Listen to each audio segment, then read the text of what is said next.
Sige. Sige. Pakita mo nga paano umikot ang ulo mo. Sige. Oh, ano ka?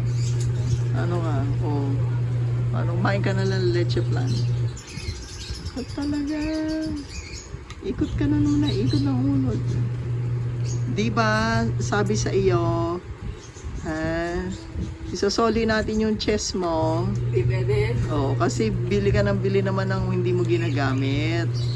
Tapos yung mga bag, kay Mayor yon. Mayor yon. Oh. Nainip ka, sasabihin mo matagal kayo ng klase mo. Magturo ka kung gusto mo. Gusto mo magturo ka na lang. Ikaw na lang magturo. Di matagal pa magkakalong sapatos. Oh, kaya nga. Kay Mayor din yun. May ID na nga eh. Oh, kaya nga. Kay Mayor din yun. Kay Mayor ba? Paano doon? May ID na nga bago eh. O kaya nga.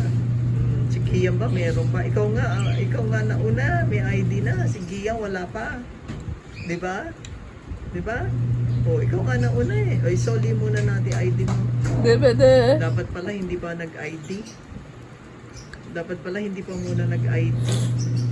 No? So, dapat muna hindi nag-ID. Okay? Kaya nga ang sabi ng teacher, mag-cross stitch muna. Yo.